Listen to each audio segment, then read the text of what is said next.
কর্মসূচিগুলি কিন্তু স্থগিত হয়ে যায়। বিশ্ববিদ্যালয়ে কিন্তু নানা আলোচনা হচ্ছে। এখন আপনার আগস্ট বা সেপ্টেম্বর, আমি ঠিক মনে হয়, ডেমোক্রেটিক পার্টির ন্যাশনাল কনভেনশন হতে যাচ্ছে। আমার এক্সাক্ট মানটা মনে নেই, আগস্ট না সেপ্টেম্বরে। সেখানে হচ্ছে যে সেখানেই কিন্তু আনুষ্ঠানিকভাবে সিদ্ধান্ত হবে যে শিকাগোতে খুব সম্ভব হতে যাচ্ছে যে কে কে মার্কিন যুক্তরাষ্ট্রে আপনার ডেমোক্রেটিক পার্টির প্ল্যাটফর্ম থেকে আগামী নির্বাচনে প্রতিদ্বন্দ্বিতা করবে। এটা জাস্ট একটা ফর্মালিটি। সে অনেকটা আমাদের বাংলাদেশ আওয়ামী লীগ বা বিএনপির যে জাতীয় সম্মেলনের মতো একটা ব্যাপার আছে, যেটা চিন্তা করে না, কিংবা কাউন্সিলের মতো ব্যাপার।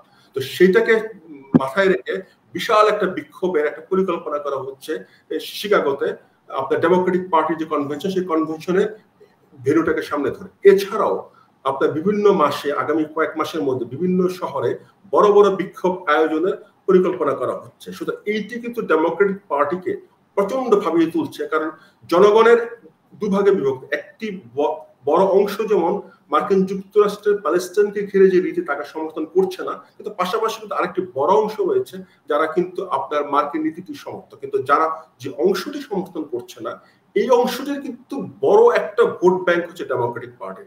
এটাই তার জন্য আজকে সব দুশ্চিন্তার কারণ হয়ে দাঁড়িয়েছে। কারণ এই সমস্ত জরিপে এখন দেখা যাচ্ছে যে ডোনাল্ড ট্রাম্পের পপুলারিটি কিন্তু সাংঘাতিক হারে বাড়ছে। সুতরাং এইটি কিন্তু আগামী দিনের মার্কিন নির্বাচনে এবং অভ্যন্তরীণ রাজনীতিতে একটি বড় ফ্যাক্টর হয়ে দাঁড়াবে।